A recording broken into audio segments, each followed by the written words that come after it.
Welcome to the Daily Chronological Bible.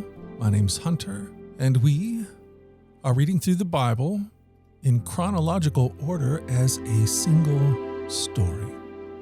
And that story is all about Jesus. We will look at this whole book through the lens of Jesus. It is a revelation of Him, and He has revealed to us the heart of the Father. He has invited us all to participate with Him in the life that He shares with the Father and the Spirit. Today, February 25th, we are in Leviticus chapter 25, verses 24 through 55, and Leviticus 26. We are reading from the New Living Translation. Leviticus 25. You are only foreigners and tenant farmers working for me.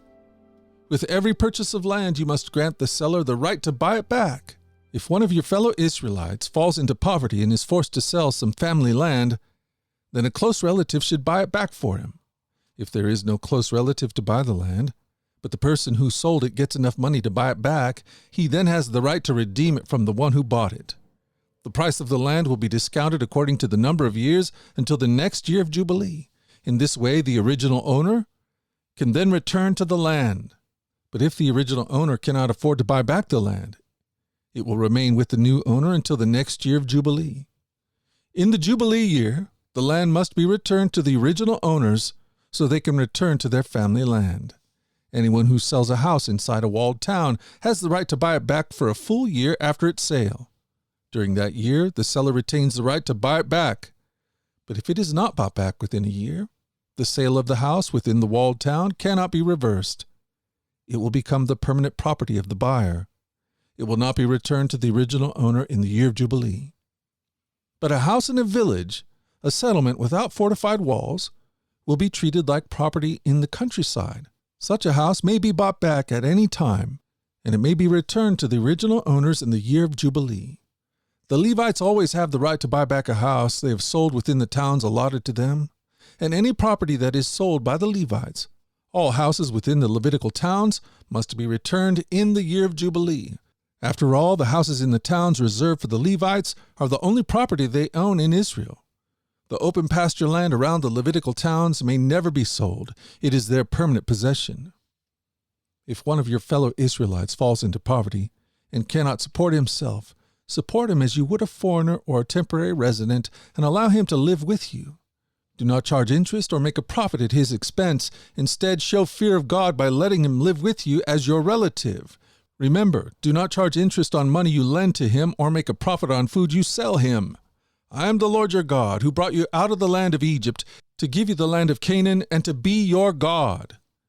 If one of your fellow Israelites falls into poverty and is forced to sell himself to you, do not treat him as a slave.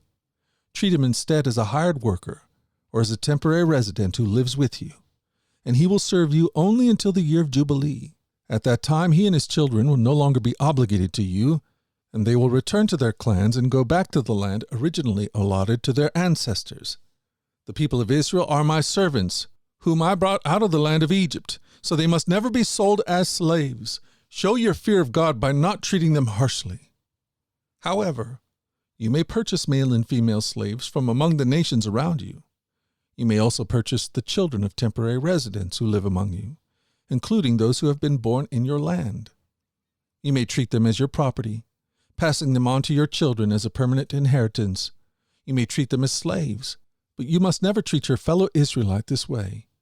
Suppose a foreigner or a temporary resident becomes rich while living among you.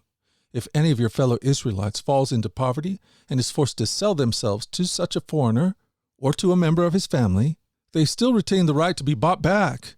Even after they have been purchased, they may be bought back by a brother, an uncle, or a cousin. In fact, anyone from the extended family may buy them back. They may also redeem themselves if they have prospered. They will negotiate the price of their freedom with the person who bought them. The price will be based on the number of years from the time they were sold until the next year of Jubilee, whatever it would cost to hire a worker for that period of time. If many years still remain until the Jubilee, they will repay the proper proportion of what they received when they sold themselves. If only a few years remain until the year of Jubilee, they will repay a small amount for their redemption. The foreigners must treat them as workers hired on a yearly basis. You must not allow a foreigner to treat any of your fellow Israelites harshly. If any Israelite has not been bought back by the time the year of Jubilee arrives, they and their children must be set free at that time. For the people of Israel belong to me. They are my servants, whom I brought out of the land of Egypt. I am the Lord your God.